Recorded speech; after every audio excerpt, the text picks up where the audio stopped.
Hello students, आज chapter 2 में हम टॉपिक पढ़ना जा रहे हैं सॉल्युबिलिटी के बारे में डिस्कस करने वाले हैं। तो सॉल्युबिलिटी एक्चुअली में है क्या, कैसे मेज़र करते हैं। तो जनरली हर एक बच्चे को सॉल्युबिलिटी के बारे में थोड़ा बहुत तो नॉलेज होता है कि सर जो भी सॉल्वेंट होता है उसमें आप कोई भी सब्सटेंस डिज़ोल्व करते हो तो उसके बेस पे आपको क्या मिल जाती है, सॉल्युबिलिटी मिल जाती है। जैसे कि शुगर को पानी में डिज़ोल्व करते तो शुगर जितने डिज़ोल्व होगी उतनी सॉल्युबिलिटी उसकी हो सकती है। तो सॉल्युबिलिटी की सिंपल डेफिनेशन है, solubility of substance, कोई भी सब्सटेंस होगा, of a substance is its maximum amount that can be dissolved in a specified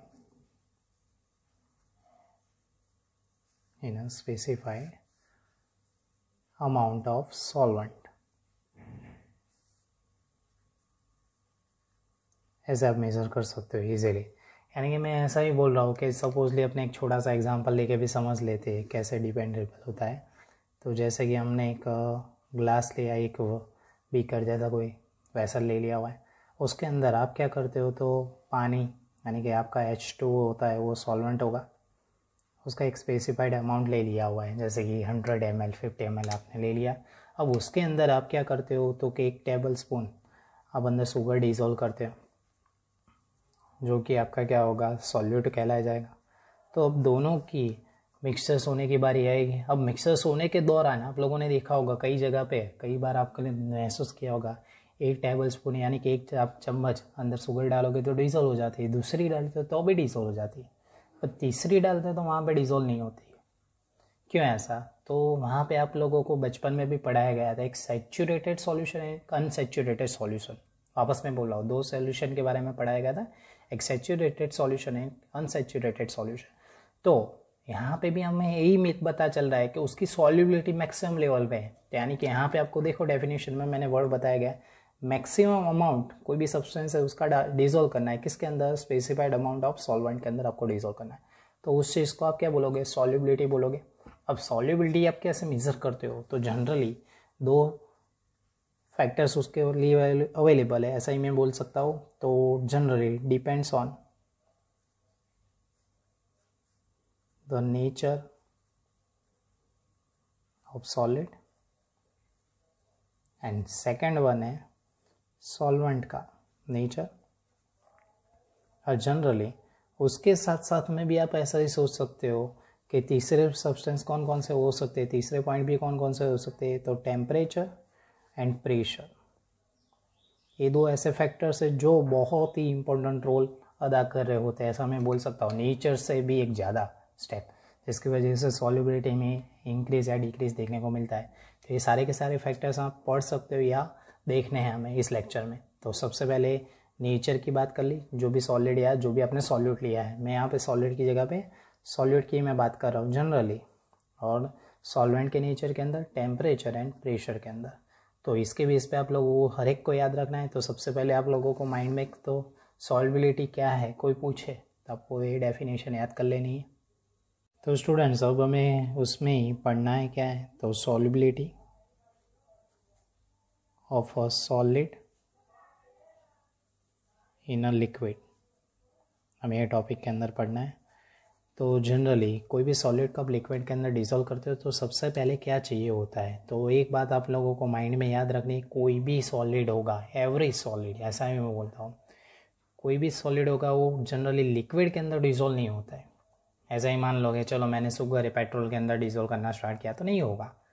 तो यहाँ पे आप लोगों को सबसे पहले याद रखना है माइंड में, every solid does not dissolve in a given liquid. कोई भी लिक्विड आपको दिया गया होगा, उसके अंदर कोई भी सॉलिड आप अंदर डिसॉल्व करना स्टार्ट करोगे तो डिसॉल्व नहीं होगा। क्यों नहीं होगा, तो उसका भी एक सिंपल रीज़न है, हर एक की एक नेचर, हर एक की एक प्रॉपर्टी खुद की होती है। तो उसके लिए आपको बेस्ट एग्जांपल मैं यहाँ पे दे रहा हूँ, जैसे कि मैं सोडियम क्लोराइड और दूसरा कौन सा दे रहा हूँ, तो कि H2O दे रहा हूँ। तो दोनों के कॉम्बिनेशन से क्या देखने को मिलेगा, उस दौरान सोडियम क्लोराइड एंड H2 के कॉम्बिनेशन से आपको क्या मिल जाएगा, सोडियम क्लोराइड सॉल्यूशन मिल जाएगा, है ना स्टूडेंट्स। बट ऐसा मैं सोचना चाहूँ कि सोडियम क्लोराइड को मैंने कहीं पे नेप्थेलिन या बेंजीन के अंदर डिज़ोल्व करना स्टार्ट किया, तो बोलो होगा? आप लोग ही बताओ, बोलो इसका आंसर क्या मिलेगा। तो आप लोगों के माइंड में क्वेश्चन आएगा सर नहीं होगा, ऐसा क्यों हो रहा है। तो उसके बारे में सिंपल रीज़न है कि हमें यहाँ पे सबसे पहला फैक्टर आप लोगों ने मैंने बोला था कि नेचर सॉलिड एंड सॉल्वेंट, यानी कि सॉलिड एंड सॉल्वेंट के दोनों को आपको डिपेंडेबल कर रहे। तो ऐसा कैसे हो रहा है दूर, ऐसे कोई भी सब्सटेंस अगर आप डिजोल्व करना चाह रहे हैं तो उनके बीच में ऐसा तो क्या होना चाहिए था। तो उसके तो सबसे पहले वो बात याद रखने, इंटरमोलिकुलर इंटरेक्शन।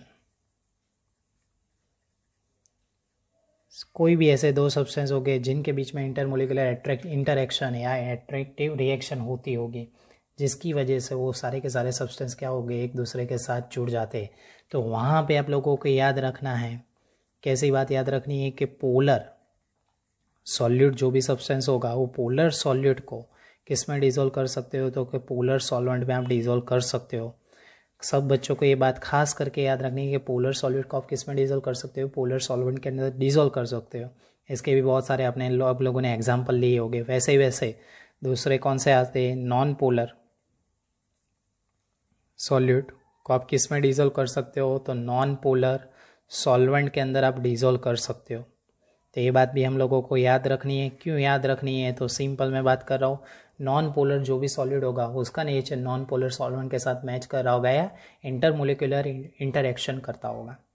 तो ऐसे ही मैं बोल रहा हूँ, एक या दूसरे तरीके से एक दूसरे के साथ इसीलिए जुड़ते हैं, दोनों के नेचर सेम आ रहे हैं। जैसे कि आप और आपके फ्रेंड कैसे एक दूसरे के साथ घुल मिल जाते हैं, क्योंकि आप दोनों के नेचर ऑलमोस्ट सेम है या ऐसे सेम हो रहे हैं। ऐसा मैं नहीं बोला प्रॉपरली सेम हो रहे, बट एक दूसरे के साथ इंटरेक्शन ईजीली हो रहा है, जिसकी वजह से आपकी आसपास आने की पॉसिबिलिटी क्या हो जाती है, और ज़्यादा हो जाती है। तो सब्सटेंस के अंदर भी सिमिलर वे क्या होगा, तो कि पोलर सब्सटेंस जो भी होगा वो पोलर के अंदर इजीली डिजोल्व हो सकता है। ओके, और दोनों के मिक्सचर से आपको क्या बन सकता है, सॉल्यूशन बन सकता है। तो ऐसे अलग अलग तरीके से आप बना सकते हो। तो जनरली मैं सॉल्यूट एंड सॉल्वेंट के बीच में एक बार और बात करना चाह रहा हूँ, कॉन्सेंट्रेशन रिलेटेड ही, कि सॉल्यूट प्लस सॉल्वेंट दोनों के कॉम्बिनेशन से आप लोगों को पता है कि क्या बन जाता है, हमारा सॉल्यूशन क्रिएट हो जाता है। तो उस दौरान आप लोगों को ऑलवेज याद रखना है कि मैं यहाँ पे किसकी बात कर रहा हूँ, सॉलिड सॉल्यूशन की बात कर रहा हूँ, क्योंकि हमारा सॉलिड क्या है, सॉल्यूट है, सॉल्वेंट क्या है, लिक्विड है। और आपको यहाँ पे जो भी सॉल्यूशन मिलेगा वो कौन से फॉर्म में मिलेगा, लिक्विड सॉल्यूशन फॉर्म में मिलेगा। तो उसके ऊपर से आप लोगों को दो और बातें याद रखनी थी, जैसे मैंने बीच में बताया था। कौन सी, तो एक सैचुरेटेड सॉल्यूशन, और दूसरा कौन सा आता है, अनसैचुरेटेड सॉल्यूशन। क्योंकि मुझे पता है कि हर एक बच्चे को सैचुरेटेड अनसैचुरेटेड सॉल्यूशन में प्रॉब्लम होती है, क्योंकि ये बचपन में पढ़ा हुआ टॉपिक है। तो उसके साथ बारे में भी अपने डिस्कस कर लेते हैं साथ साथ में। तो saturated solution and unsaturated solution कैसे क्रिएट होता है, तो ध्यान देना है हर एक बच्चे को कि कोई भी सब्सटेंस उसकी मैक्सिमम लेवल की एक पॉसिबिलिटी हो जाएगी ऑन द डिजोल्व होने की। अब उसके बाद वो नहीं हो रहा है तो वो कौन सा कहलाया जाएगा, सैचुरेटेड। और अनसैचुरेटेड यानी कि और अंदर ज़्यादा डिजोल्व हो सकता है, पॉसिबिलिटी हो सकती है। तो हम यहाँ पे डेफिनेशन के फॉर्म में लिख सकते हैं, such a solution in which no more solute can be dissolved at the same time, यानी कि सेम टाइम यानी कि same temperature and pressure. Okay, तो आप लोगों को ये बात याद रखनी है। तो उस टाइप के सॉल्यूशन को आप क्या बोल सकते हो, सैचुरेटेड सॉल्यूशन। मैं ऐसा क्यों बोलना चाह रहा हूँ, तो यहाँ पे आप लोगों को एक वर्ड पता चल चुका है, no more solute can be dissolve. Okay, temperature और प्रेशर आपको सेम रखने पड़ेंगे, क्योंकि टेम्परेचर के अकॉर्डिंग सैचुरेशन में थोड़ी बहुत डिफरेंस देखने को मिल सकता है। वो घर पे आप एग्जांपल ले सकते हो, कौन सा मैं थोड़ी देर में बताता हूँ। और इसकी डेफिनेशन भी वैसे ही बनेगी, बट नो मोर की जगह पे क्या कर सकते हो, one is which more solute can be dissolve. यहाँ पे नहीं होगा ऐसा नहीं होगा, होगा। तो क्या लिख सकते हैं, such a solution in which more solute can be dissolved at the same temperature and pressure। Okay, तो और एक बच्चे को ये एग्जांपल याद रह चुका है, तो मैं यहाँ पे एक छोटा सा एग्जांपल लेके समझा देता हूँ कि मैंने क्या किया हुआ था। एक छोटा सा बीकर क्या ग्लास ले लिया था, उसके अंदर पानी ले लिया था, और आपने जैसे बोला वैसे ही कि क्या ले लिया, अंदर शुगर पार्टिकल डाल दिए थे। तो 1 चम्मच आपने डाल दी तो भी डिज़ोल्व हो चुका। तो कौन सा था, अनसेचुरेट। दूसरी डाली तो भी हो रहा है, तो कौन सा हो चुका, अनसेचुरेट। बस तीसरी डाले तो उसमें से आधा क्या हुआ, डिज़ोल्व हो गया, आधा डिज़ोल्व नहीं हुआ। तो अब जाके वो कौन सा बन चुका होगा, सेचुरेटेड सॉल्यूशन बन चुका होगा। तो ये 2 डेफिनेशन भी आप लोगों को कहीं पे याद रखनी है। क्यों, क्योंकि इसके बेस पे आप लोगों को और थियरी भी पढ़नी आ सकती है। ओके, तो हर एक बच्चे को ये 2 बातें याद रखनी है। कौन सी, सेचुरेटेड सॉल्यूशन, अनसेचुरेटेड सॉल्यूशन, क्योंकि प्रैक्टिकल लैब के अंदर आपको ये 2 सॉल्यूशन क्रिएट करने पड़ सकते हैं। ओके फ्रेंड्स, उसके अंदर भी एक और टर्म्स है, 1-2 और टर्म्स आप लोगों को पढ़नी चाहिए ताकि आपको और पता चल सके कि सपोजली कोई सॉलिड है, कोई सॉल्यूट है, उसको आप डिसॉल्व कर रहे हैं, तो उस दौरान सॉल्यूशन की कॉन्सेंट्रेशन इंक्रीज हो रही है, तो उस प्रोसेस को आप डिसॉल्यूशन बोलते हो। कौन सी, मैं यहाँ पे लिख रहा हूँ, when a solid solute is added to the solvent, यानी कि सॉल्वेंट के अंदर आप सॉल्यूट को क्या कर रहे हो, अंदर डिसॉल्व करना चाह रहे हो, तो उसमें से क्या मिलेगा, सम सॉल्यूट क्या देखने को मिल सकते हैं, डिसॉल्व हो गए, and it's concentration of solution is increase. Concentration of solution क्या हो जाएगी, इंक्रीज हो जाएगी। तो उस प्रोसेस को आप क्या बोल सकते हो, या उस मेथड को आप क्या बोल सकते हो, तो मैं यहाँ आपके लिए लिख रहा हूँ, उस प्रोसेस का नाम होगा डिसॉल्यूशन। कौन सा कहलाया जाएगा, उस प्रोसेस को डिसॉल्यूशन कहलाया जाएगा। बट उसी दौरान कोई सारे पार्टिकल तो ऐसा नहीं होगा कि डिसॉल्व हो जाएंगे, तो कुछ पार्टिकल का क्या होगा, तो वो सारे के सारे कंबाइन हो जाएगी, कंबाइन होके कोलाइड पार्टिकल फॉर्म में क्रिएट हो जाएगा और एक दूसरे से सेपरेट हो जाएगी। तो सेपरेटेड फॉर्म सॉल्यूशन यानी कि उस प्रोसेस को क्रिस्टलाइजेशन बोलते थे। आप लोगों को पता होगा 10th तक आप लोग क्रिस्टलाइजेशन प्रोसेस पढ़ चुके होंगे। तो इसमें बीच में मैं लिख रहा हूँ some solute particles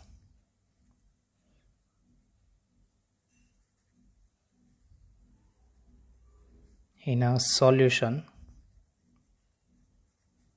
collide with the solute particles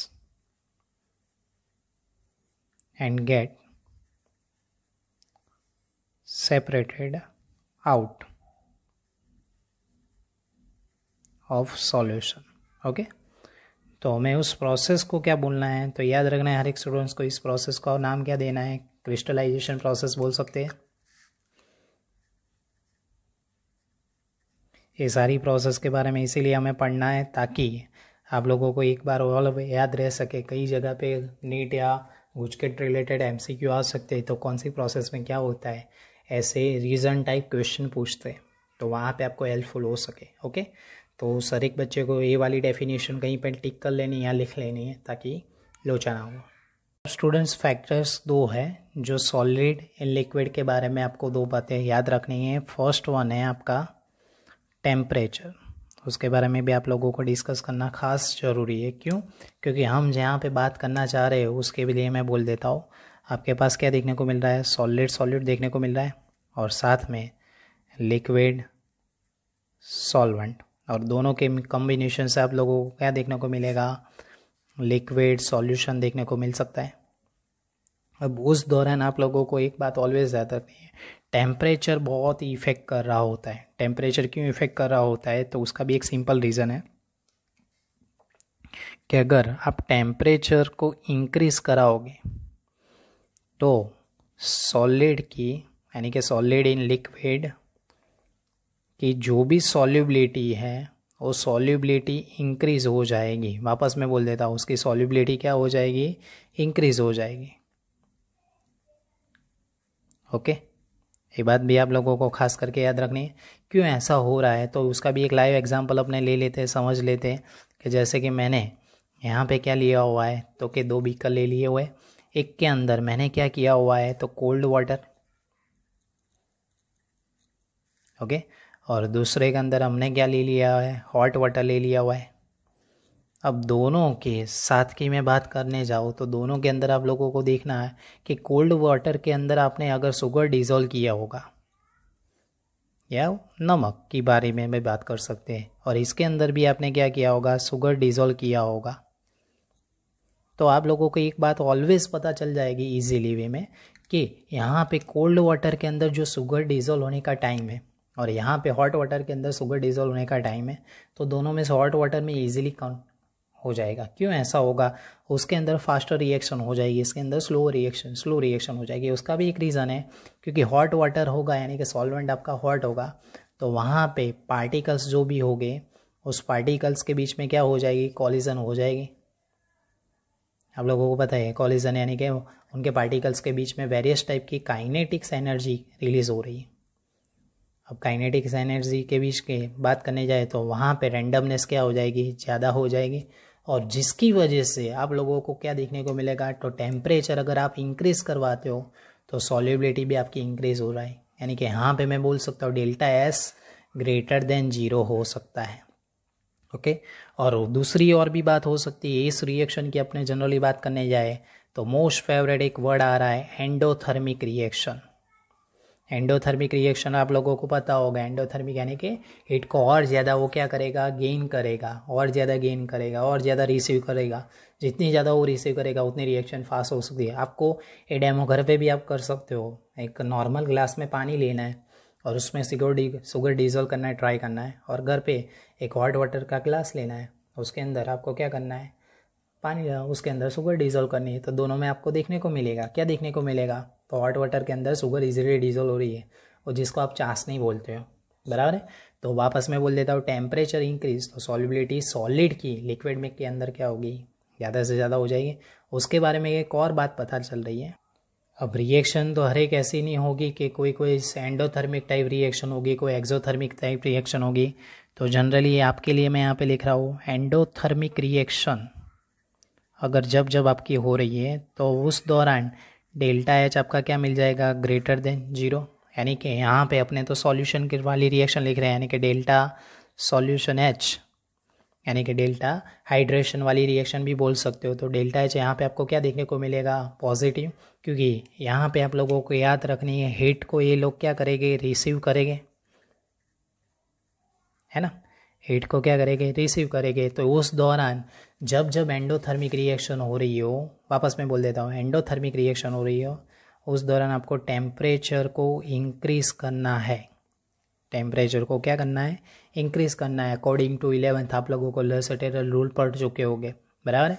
और दूसरी आप लोग क्या बात कर सकते हो, सपोज भी मान लिया कि कोई बच्चे ने बोला कि सर एक्सोथर्मिक रिएक्शन हो रही हो, तो एक्सोथर्मिक रिएक्शन के लिए याद रखना है, एक्सोथर्मिक रिएक्शन के बारे में क्या बोल सकते हैं, तो सिंपल एक्सोथर्मिक यानी कि क्या होगा, तो हीट को क्या करेगा, लॉस करवाएगा। हीट लॉस करने की वजह से उस रिएक्शन के अंदर आपको क्या देखने को मिलेगा, तो डेल्टा एच के बारे में बोल सकते हैं, डेल्टा एच लेस देन 0, यानी कि नेगेटिव फॉर्म होगा, या डेल्टा सॉल्यूशन एच वो भी क्या देखने को मिलेगा, 0 फॉर्म में, यानी कि लेस देन 0 या माइनस फॉर्म में होगा। तो उस दौरान आपको टेम्परेचर को क्या करना पड़ेगा, इंक्रीज़ की जगह पे क्या करना पड़ेगा, डिक्रीज़ करना पड़ेगा। ऐसा करने की वजह से क्या होगा, हर एक बच्चे के माइंड में ऐसा क्वेश्चन होता है, सर ऐसा रिएक्शन करके हमें क्या मिलता होगा। तो ये दोनों करने की वजह से आपका जो भी प्रोडक्ट होगी या जो भी सॉल्यूशन बनने की कैपेसिटी होगी और ज़्यादा हो जाएगी। ओके, तो टेम्परेचर हमारा ऐसे इफेक्ट कर रहा होता है, वो आप लोगों को याद रखना है। इक्विलिब्रियम वाला डायनेमिक इक्विलिब्रियम आप लोग पढ़ चुके होंगे 11th के अंदर, तो उसके बेस पे ही पूरा रिएक्शन बेस था। ओके, तो हर एक बच्चे को यहाँ तक याद रखना है। दूसरा भी एक पॉइंट है, फैक्टर्स काम कर रहा होता है, प्रेशर। तो ऑलवेज आप लोगों को याद रखना है प्रेशर की मैं बात करने जाऊँ तो गैसेस के अंदर इजीली हो सकता है, लिक्विड के अंदर हो सकता है, बट सॉलिड के अंदर इसकी बात नहीं हो सकती। तो प्रेशर के बारे में मैं यहाँ पे लिख देता हूँ, pressure does not have any significant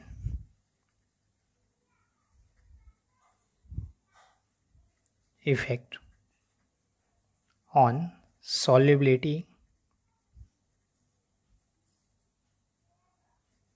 of solid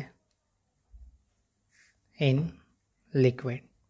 okay, तो हर एक बच्चे को ये बात भी याद रखनी है। क्यों? क्योंकि प्रेशर का कोई नहीं हो सकता। क्यों ऐसा हो सकता है? तो हर एक बच्चे को ये 2 वर्ड्स याद रख लें कि सॉलिड क्या हो सकता है। तो सॉलिड जनरली हाईली इनकम्प्रेसिबल होता है। वर्ड याद रह चुका।